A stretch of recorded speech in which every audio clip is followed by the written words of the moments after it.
Magandang hapon mga kabay. So meron pa akong estimate dito, job number 39459.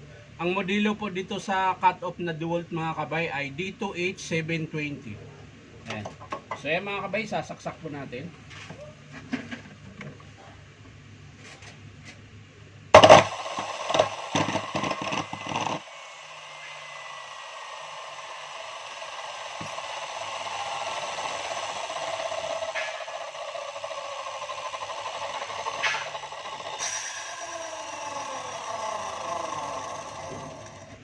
So yan mga kabay, sobra po siyang siklab para pong may nag-welding sa loob. So titingnan natin mga kabay kung anong dahilan. So tara mga kabay, samahan nyo ako.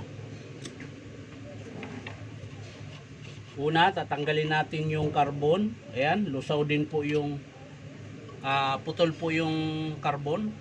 Ayan.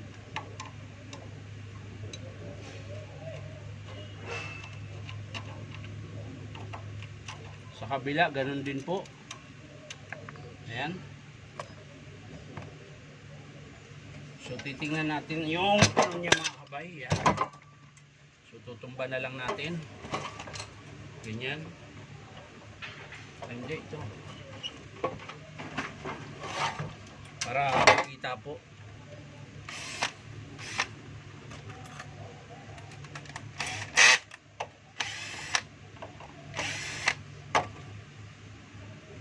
So yan mga kabay, natanggal ko na po yung screw. Ayan, so kakalasin na po natin ito.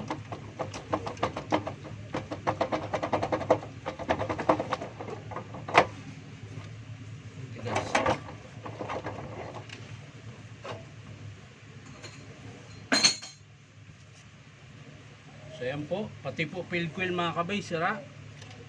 Ayan po, kung mapapansin nyo, tanggal na po yung tali niya. So ibig sabihin, nalusaw po yan. Ayan. Tapos meron na po siyang tama dito sa ito po, banda rito. Hindi po makikita dyan. Ayan, yung tinuturo ko po. Tapos yung armature din po ay meron din pong tama. Ayan po. Ayan. So kaya po siya masiklab.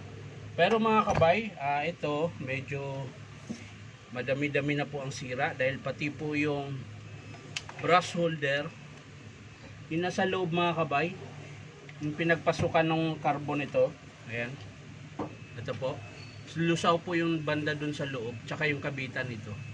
So i-estimate din po natin yung brush holder.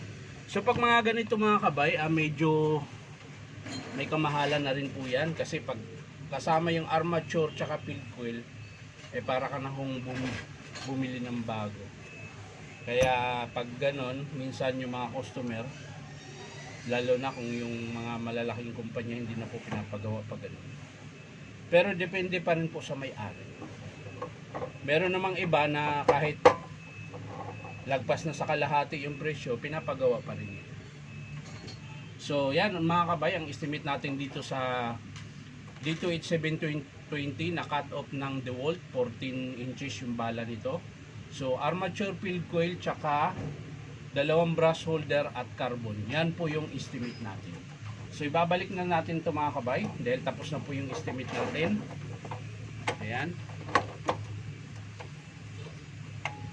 So lalagay na natin yung screw.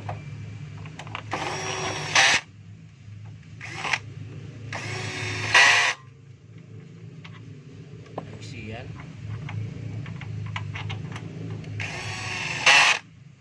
Kulang ng isa, mahaba, ayun.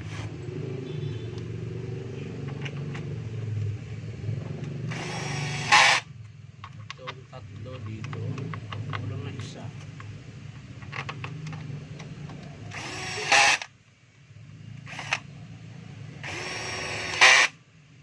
Baka kulang talaga.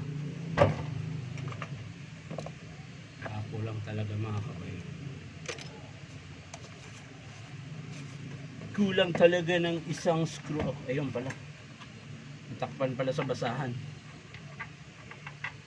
Kaya mga kabay, na po natin.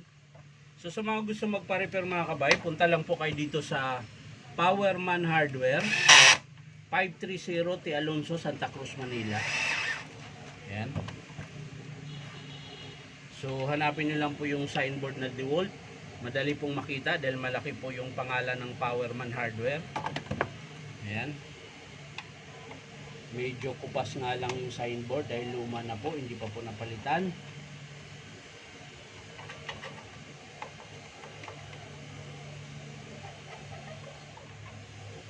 So ayan mga kabay, natapos na rin po natin i-estimate yung cut-off na DeWalt. Ayan. So ulitin ko lang yung sira mga kabay ay armature field coil, brush holder, dalawang piraso na brush holder, tsaka isang carbon. So yan lang mga kabay, maraming salamat sa panonood at palike and share na rin po. Bye bye.